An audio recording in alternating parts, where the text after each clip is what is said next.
Assalamualaikum warahmatullahi wabarakatuh. Alhamdulillah, alhamdulillahilladzi amarna bis-sidqi wal amanah wa nahana 'anil kadzabi wal khiyanah. Ashhadu an la ilaha illallah wahdahu la syarika lah wa ashhadu anna Muhammadan 'abduhu wa rasuluh. Radina billahi rabba wa bi islami dina wa bi Muhammadin nabiyyan wa rasulah. Bapak Ibu jamaah dan pengurus masjid yang saya muliakan, alhamdulillah kita bersyukur kepada Allah, zat satu-satunya yang berhak kita puji dan kita sanjung, bahwa hadirnya kita di rumah Allah malam ini semuanya atas izin dari Allah Subhanahu wa taala. Kemudian kita berselawat kepada Rasulullah Muhammad, Allahumma salli ala sayyidina Muhammad. Bapak Ibu jamaah yang dimuliakan Allah, sebagaimana yang sudah disampaikan oleh pengurus kita, bahwa malam ini kita sudah berada di tanggal 21 Zulqa'dah. Artinya tak lama lagi kita akan masuki bulan Zulhijjah. Bagi jamaah kita, saudara-saudara kita yang menunaikan ibadah haji tahun ini, sebahagian mereka mungkin sudah berangkat dan sebahagian mereka menunggu giliran akan berangkat. Mereka datang dari belahan dunia. Ya, inilah perkumpulan terbesar di muka bumi. Tidak ada satupun agama yang mampu mengumpulkan umatnya sampai 10 juta orang lebih berkumpul di tempat yang sama, kemudian mengumandangkan kalimah yang sama, memakai pakaian yang sama, menghadap arah yang sama. Benar apa yang disampaikan oleh Allah dalam surat Al-Baqarah 125. Bismillahirrahmanirrahim. Wa iz ja'alnal baita mathabatan lin-nasi wa amna. Dan ingatlah ketika kami jadikan Ka'bah itu sebagai tempat perkumpulan manusia. Ya, mathabatan lin-nas, tempat berkumpulnya manusia. Itulah tempat berkumpul yang terbesar. Ya, dari belahan dunia, mulai dari Asia, kemudian Eropa, benua Afrika, Amerika, mulai dari yang kulit putih, kulit hitam, kulit merah, kulit hitam putih, macam-macam mereka datang. Mereka berkumpul di tempat yang sama, mengumandangkan kalimah yang begitu syahdu. Labbaik Allahumma labbaik, labbaik la syarika laka labbaik, innal hamda wan ni'mata lak wal mulka la syarika lak. Ya, labbaik Allahumma labbaik, ya Allah kami datang memenuhi panggilanmu ya Allah. Ya, jadi mereka datang sampai ke sana, ya betul-betul Allah yang menjemput, yang memanggil mereka. Allah tidak saja memanggil orang kaya, karena kita lihat di sana bukan orang-orang kaya saja semuanya. Allah tidak juga memanggil para pejabat saja, mereka semuanya ada, mulai orang kaya, miskin, pejabat, rakyat jelata, bahkan mereka yang dalam keadaan sakit, yang tak punya kedua kakinya, mereka sampai ke sana Bapak Ibu. Nah, ini bukti kebesaran Allah Subhanahu wa taala. Maka tidak ada yang sulit bagi Allah untuk mendatangkan seorang hamba sampai ke Baitullah.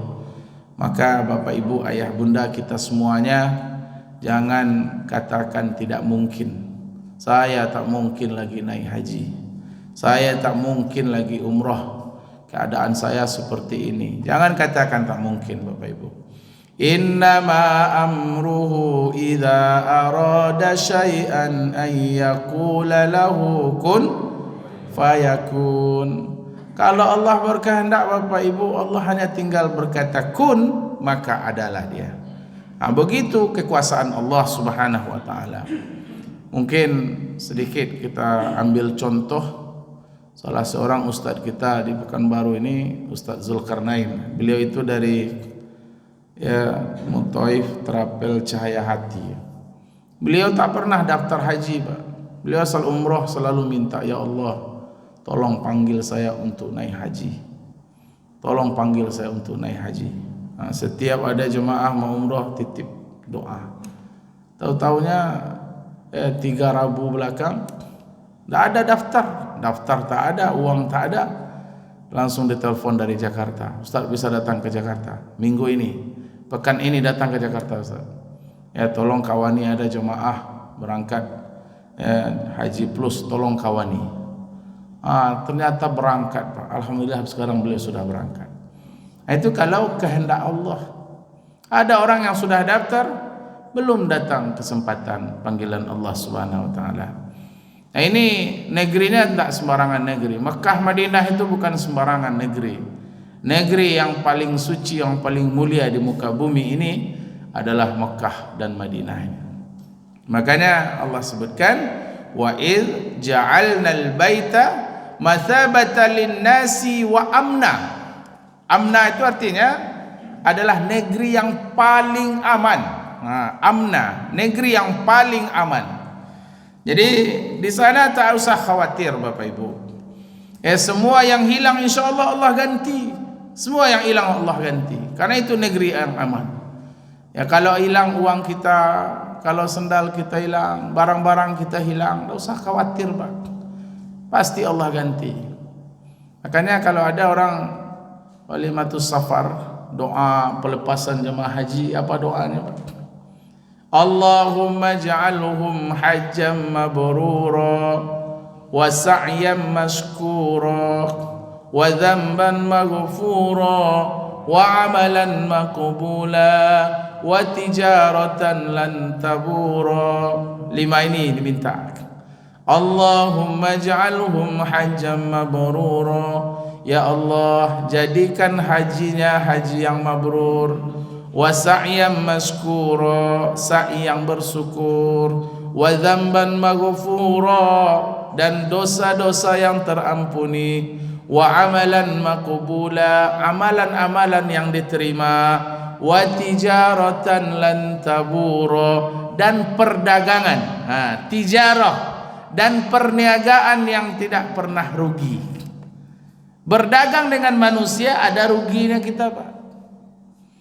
Kalau modal kita besar, penjualan kecil, berarti kita rugi.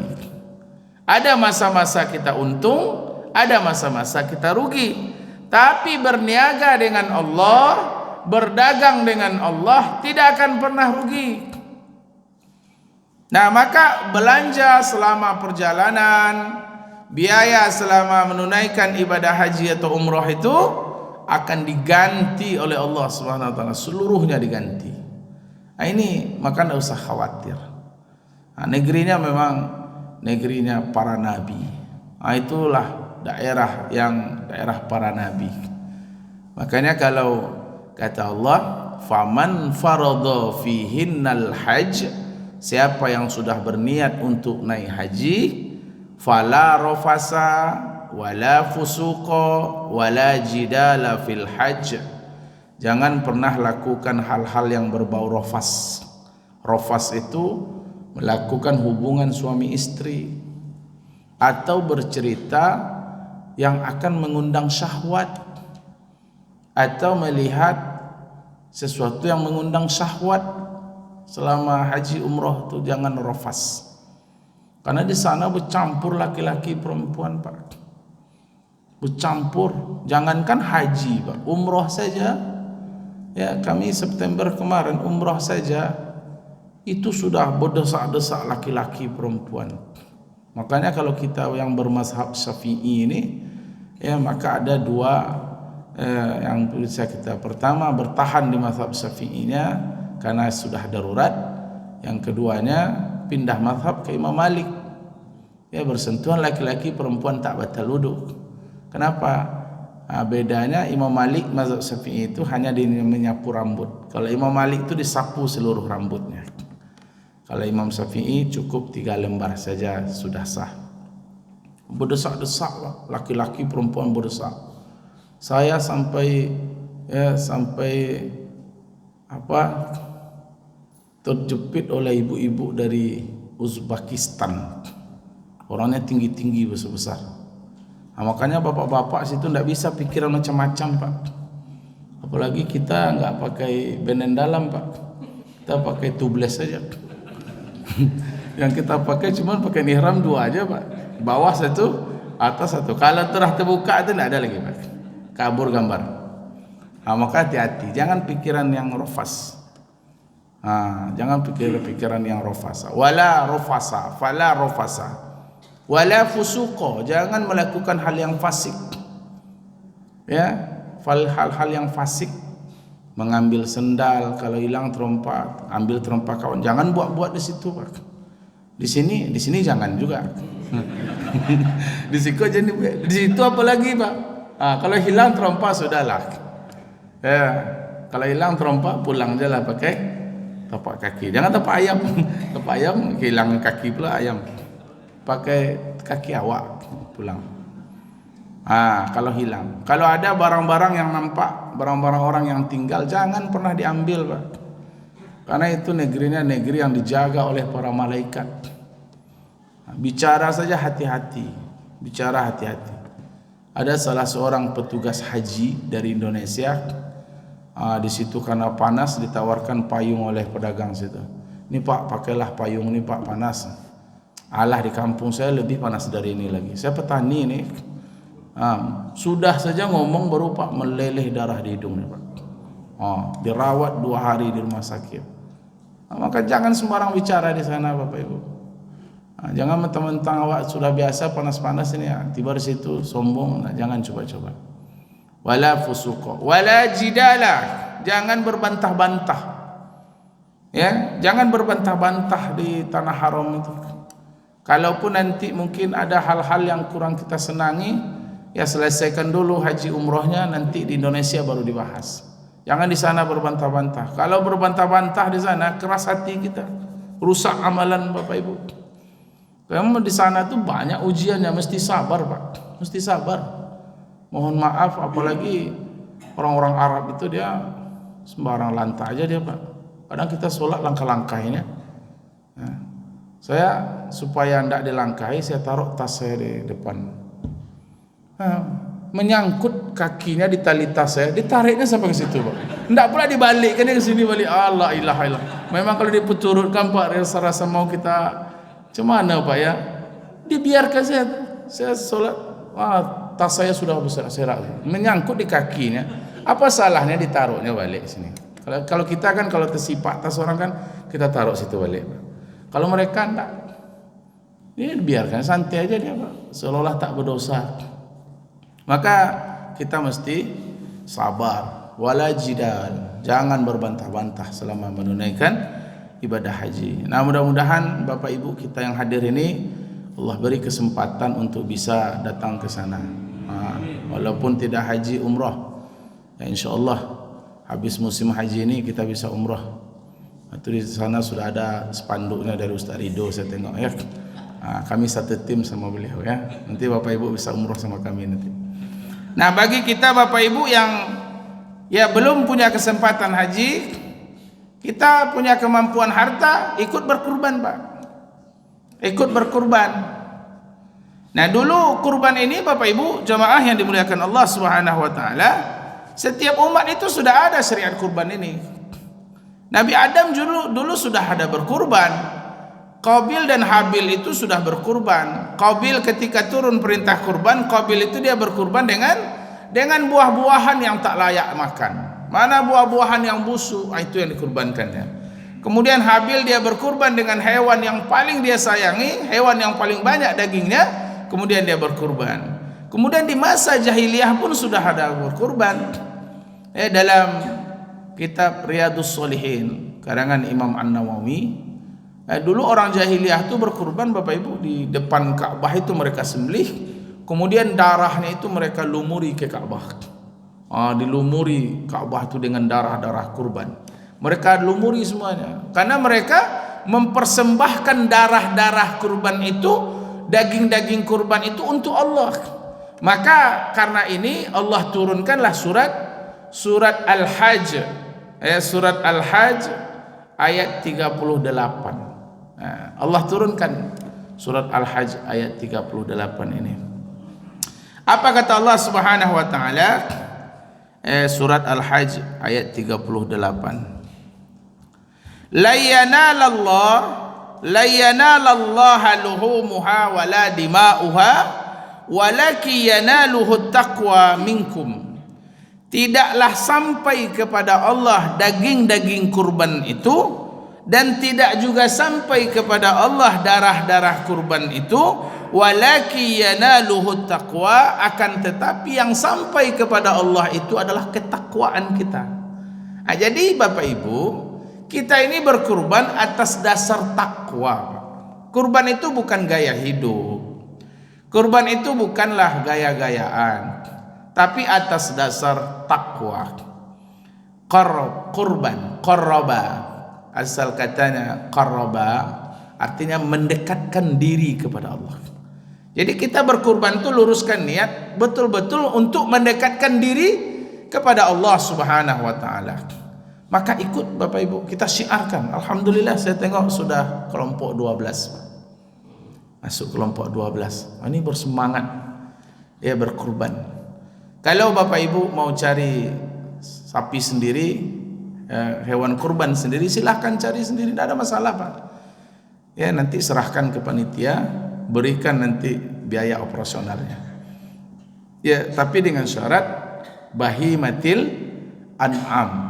Bahimatil an'am itu Allah sebutkan dalam surat Al-Hajj ayat 34. Bismillahirrahmanirrahim. Ya walikulli ummatin ja'alna mansakan liyazkuru ismallah ala ma razaqahum min bahimatil an'am. Ya setiap umat itu sudah Allah jadikan kurban untuk mengingat Allah Subhanahu wa taala. Kurban itu memang betul-betul untuk mendekatkan diri kepada Allah Subhanahu wa taala, yaitunya dari bahimatil an'am. Apa itu bahimatil an'am? Hewan ternak. Hewan ternak seperti onta, sapi, kerbau, kambing, domba, biri-biri, itu namanya bahimatil an'am. Ya, dari bahimah. Jadi selain itu tidak ada aturan kurban seperti ikan dan ayam. Kemarin ada pertanyaan di sini tentang kuda. Ya, kuda. Kuda itu tidak termasuk bahimatil an'am. Itu. Jadi dengan sapi, yang paling baik itu dengan onta lah Pak. Kalau ada Bapak Ibu mau kurban pakai onta, itu paling bagus. Ya, pesan onta, tapi cari sendiri Pak. Jangan suruh panitia, payah carinya. Ditelepon nanti Raja Salman suruh antar onta ke sini agak 2-3 ekor. Nah, 1 ekor onta itu Bapak Ibu, menurut Imam Abu Suja dalam kitab Fathul Qarib beliau, 1 ekor onta, 1 ekor sapi, 1 ekor kerbau itu ya bisa dikimat untuk 7 orang. Nah, untuk 7 orang. Jadi Bapak Ibu silahkan, 1 sapi bisa 7 orang atau 1 orang 7 sapi. Pilihlah. Kalau Bapak sanggup 1 orang 7 sapi, itu bagus. Tapi kalau tidak sanggup, cukup 1 sapi 7 orang. Boleh 1 orang 7 sapi atau 1 sapi 7 orang. Atau Bapak Ibu kambing. Ya, kambing. Atau juga domba yang juga dikiaskan kepada kambing. Maka cari dengan syarat kambing atau bahimatil an'am ini mesti sehat Pak. Jangan berkurban dengan hewan yang buta, kedua matanya, atau pincang anggota tubuhnya, atau yang sakit, dan yang keempat atau yang kurus tidak ada daging. Ini ya jangan berkurban dengan hal ini. Jadi dia mesti sehat. Kalau nanti sapinya datang ternyata buta, bilang sama yang punya sapi tolong diganti, ditukar.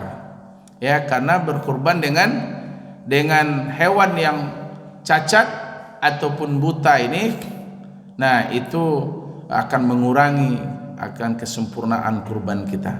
Masalah jantan dan betina itu tidak ada persoalan Bapak Ibu. Jantan atau betina, tapi sebaiknya adalah jantan, karena jantan itu dagingnya lebih banyak dan dagingnya lebih bagus. Nah Bapak Ibu jamaah yang dimuliakan Allah Subhanahu wa taala, nah ketika hewan kurban kita sudah sampai, maka kita disunahkan untuk menyaksikan Pak, menyaksikan hewan kurban kita itu disembelih. Maka ada doanya. Dulu kita sudah sampaikan ini Pak ya. Nah, kalau lupa diulang-ulang lagi. Kita saksikan. Allahumma haza minka walaka fataqabbal minni. Allahumma haza minka walaka fataqabbal minni. Ya Allah, ini semuanya datang dari Engkau. Walaka, dan hari ini aku kembalikan kepada Engkau. Fataqabbal minni, maka terimalah dariku ya Allah. Kemudian ada yang menambah, inna solati wa nusuki wa mahyaya wa mamati lillahi rabbil alamin. Inna solati, sesungguhnya solatku, wa nusuki, dan ibadahku. Jadi nusuk ini ada dua makna, ada yang berarti ibadah, ada dengan makna kurban. Inna solati, sesungguhnya solatku, wa nusuki, dan ibadah kurbanku, wa mahyaya wa mamati, hidup dan matiku, aku serahkan seluruhnya hanyalah untuk Allah Subhanahu wa taala.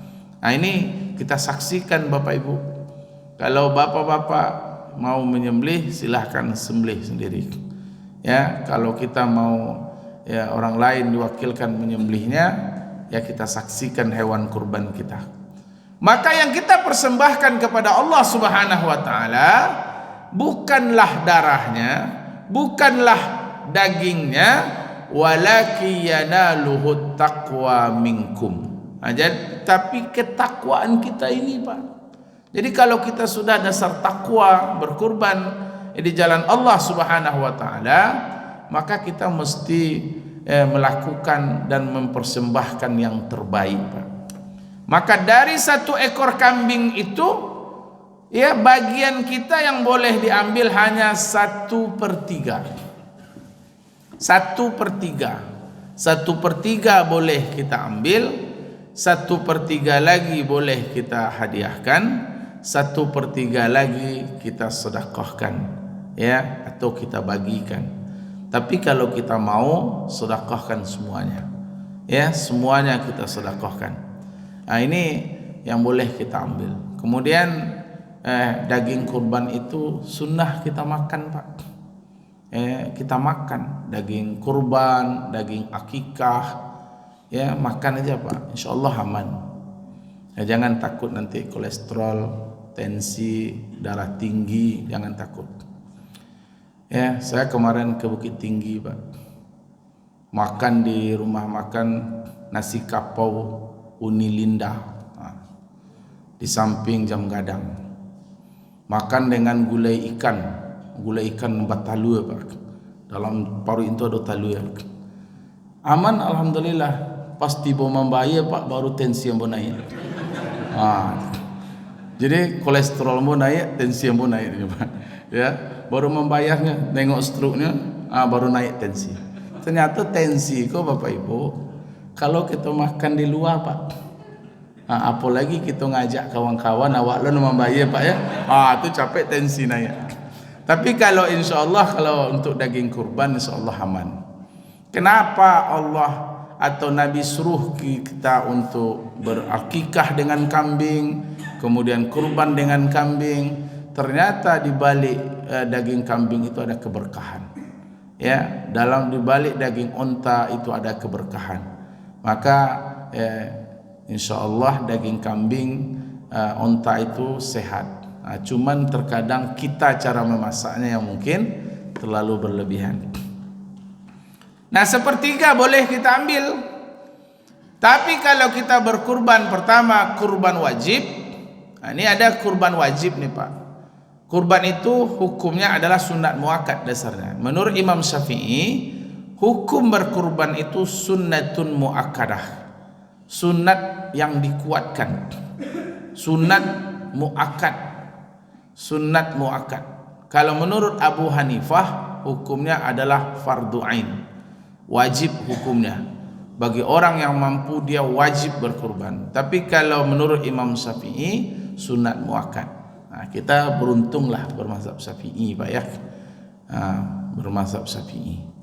Jadi masih ada alasan kenapa tak kurban, kan sunat muakkad kan. Tapi kalau kita mampu, Allah benci kepada orang-orang yang bakhil. Nah, sunat muakkad. Tapi kalau ada orang yang berkurban wajib, seperti kurbannya kurban nazar, dia bernazar, kemudian ternyata hajatnya itu kesampaian, maka dia wajib berkurban. Maka kurban wajib ini dia tidak boleh mengambil 1/3 itu. Dia serahkan semuanya. Ini kata Imam Abu Suja. Jadi kalau kita bernazar, ya saya kalau sehat nanti maka saya akan ikut berkurban. Alhamdulillah dia sehat dari penyakitnya, maka dia wajib menunaikan kurban ini. Maka 1/3-nya dia tak boleh ambil. Serahkan dan sedekahkan semuanya. Yang kedua, kurban wasiat. Jadi ada orang tua kita berwasiat. Dia sebelum meninggal, dia dulu pernah berucap, saya nanti tahun 2023 insyaallah saya ikut kurban. Ternyata umurnya singkat Pak. Dia meninggal, kemudian anaknya mendaftarkan orang tuanya almarhum ini untuk ikut berkurban, maka 1/3-nya itu tidak boleh diambil. Ya, serahkan semua daging kurban itu untuk disedekahkan. Nah, Bapak Ibu jamaah yang dimuliakan Allah Subhanahu wa taala. Maka ini adalah syiar agama kita, Pak. Berkurban ini adalah syiar. Makanya kita mesti bekerja sama, kita mesti syiarkan, kita mesti sukseskan acara kurban ini. Ya, hari raya yang terbesar itu adalah hari raya Idul Adha, di mana kita haram berpuasa selama 4 hari lamanya. Pertama tanggal 10 Zulhijjah yang dinamakan dengan hari nahar, kemudian tanggal 11, 12, 13 namanya hari tasyrik. Kita haram berpuasa selama 4 hari, ya, selama proses penyembelihan hewan kurban. Nah, maka artinya inilah hari makan-makan, Pak. Hari makan-makan, hari minum-minum, dan hari memperbanyak zikir kepada Allah Subhanahu wa taala. Tidak ada yang boleh lapar selama 4 hari ini.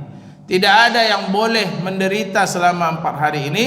Kita beramai-ramai berbagi selama hari raya Idul Adha dengan biayanya 2.600.000 Pak. Kalau Idul Fitri itu hanya sehari berapa juta kita menghabiskan dana.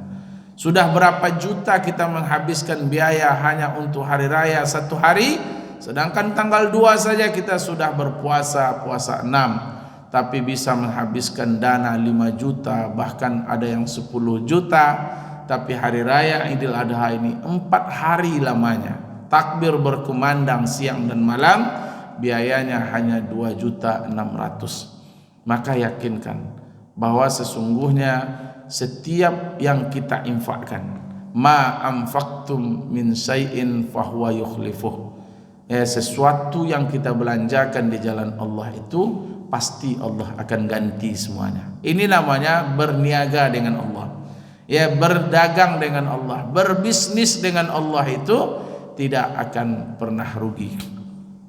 Bapak Ibu jamaah yang dimuliakan Allah Subhanahu wa taala. Maka dalam proses kurban ini tentunya kita harus menjaga hal-hal yang akan merusak ibadah kurban kita. Pertama, luruskan niat dalam berkurban, Pak. Luruskan niat semata-mata untuk meraih ridha Allah. Ya, innama nut'imukum liwajhillah la nuridu minkum jazaa'an wala syukura. Semata-mata kita mengharap wajah Allah Subhanahu wa taala. Kita mata-mata membuktikan bahwa ya, betul kita cinta kepada harta, kita cinta dengan anak-anak, kita cinta dengan kekayaan, tapi perintah Allah itu di atas segalanya. Ini suri tauladan yang disampaikan atau yang bisa kita ambil dari perjalanan hidup Nabiullah Ibrahim alaihissalam. Luruskan niat. Yang kedua, Bapak Ibu, hindari hal-hal yang akan merusak pahala kurban kita.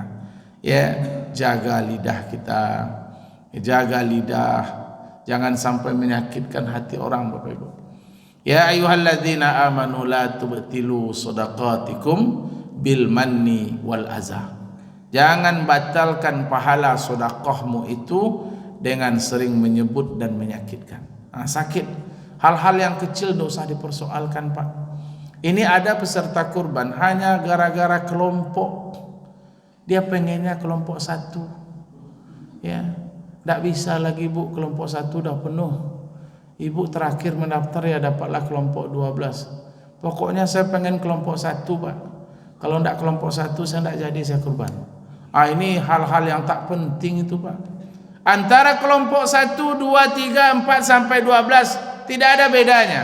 Itu hanya proses teknis saja dalam penyembelihan.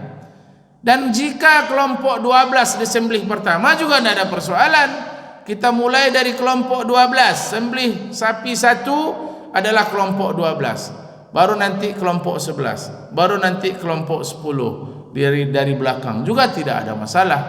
Atau kita sembelih sapi yang tumbang dulu, mana yang dulu ditumbangkan itu disembelih pertama juga tidak ada persoalan. Itu hanya teknis saja, tidak akan mengurangi nilai kurban kita walaupun kita berada di kelompok yang terakhir. Maka itu jangan dipersoalkan, Bapak Ibu. Ya, jangan dipersoalkan. Atau juga hal-hal yang akan merusak keikhlasan kita. Ya, yang namanya kita bekerja di tengah lapang, Bapak Ibu, banyak kepala, banyak juga cara berpikirnya. Ya, banyak orang, banyak juga cara bekerjanya. Maka dari itu, ya sabarlah, Pak. Di lapangan itu kan berbagai tingkah laku manusia. Namanya masyarakat, Pak. Namanya masyarakat. Ada orang yang cepat datang tapi tak bawa pisau. Ada yang lambat datang, dia bawa pisau, dia lambat datang. Ada juga, Pak. Ada yang cuma dia tegak-tegak aja. Dia panitia tapi tegak aja. Itu yang merusak ya hati kita. Ya, maka diluruskan hati niat. Ada yang suka mencuri daging. Ya, baru sembelih baru udah hilang lidah semuanya. Tak ada belidah sapi itu. 12 ekor sapi tak ada belidah satu pun. Maka ini kita mesti sabar ini, Pak. Ya mesti sabar. Ada yang suka masukkan gigi ke dalam kantongnya. Dicuri gigi sapi itu, Pak. Untuk apa gunanya gigi ini? Maka dari itu kepada bapak-bapak sebagai pekerja, ingat Bapak Ibu, satu genggam daging kalau kita ambil yang sebelum dibagi, ingat itu adalah milik seluruh peserta kurban. Kalau ada 10 kelompok berarti 70 orang yang punya daging itu. Maka hati-hati, kalau tidak hak kita jangan diambil. Sebelum daging itu dibagi jangan pernah diambil, karena itu bukan milik pengurus, itu bukan milik perorangan, itu adalah milik seluruh peserta kurban. Kalau kita ambil dan mereka tidak ridho dengan yang kita makan ini, kemana kita akan minta keleraan dari mereka? Kemana kita akan minta keikhlasan, kehalalan dari mereka? Padahal yang punya itu adalah 70 orang. Maka hati-hati Bapak Ibu. Ini saya ingatkan ya bagi pekerja, hati-hati, bekerjalah ikhlas karena Allah. Saya pernah jadi panitia kurban, bermacam Pak. Ada yang dalam topi pun bertemu daging. Dalam topi ada daging, dalam ada ban bekas itu ada daging dalam ban. Masya Allah. Ini hati-hati Pak. Makanlah yang menjadi hak kita. Makanlah yang halal, ya. Makanlah yang halal. Man tasaddaqa biharamin au fi ta'atillah. Siapa yang mentaati Allah dengan harta haram atau dia bersedekah dengan harta haram, kama yatahharu saubahu bil bauli, sama halnya dia sedang mencuci bajunya dengan air kencingnya sendiri. Dia bekerja sudah dari pagi sampai sore, dia bekerja, itu adalah dalam proses mentaati Allah. Sudah payah-payah, sudah capek-capek, ternyata dia pulang membawa daging yang haram, maka semua amal ibadahnya sia-sia di sisi Allah Subhanahu wa taala. Bapak Ibu jamaah yang dimuliakan Allah. Kemudian ini yang mungkin setiap tahun masalah menjual bagian daripada hewan kurban.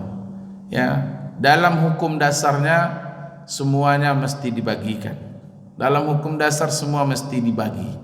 Mulai dari daging, kemudian kulit, kemudian tulang, ya perutnya, semuanya wajib dibagikan. Tidak ada yang boleh dijual. Siapa yang menjual bagian daripada hewan kurban ini, maka fala adhiyalah, tidak ada kurban baginya. Maka hukum dasarnya tidak boleh dijual. Semuanya mesti dibagi-bagi, termasuk kulit mesti dibagi, Pak. Tapi kalau dibagi akan mendatangkan mubazir. Tidak ada orang yang mampu ataupun yang bisa mengolah kulit dan dia mesti dijual, maka silahkan jual, tapi hasil penjualannya mesti disalurkan kepada yang berhak menerima, yaitunya fakir dan miskin. Demikian, subhanakallahumma wa bihamdika nashhadu an la ilaha illa anta nastaghfiruka wa natubu ilaik. Assalamualaikum warahmatullahi wabarakatuh.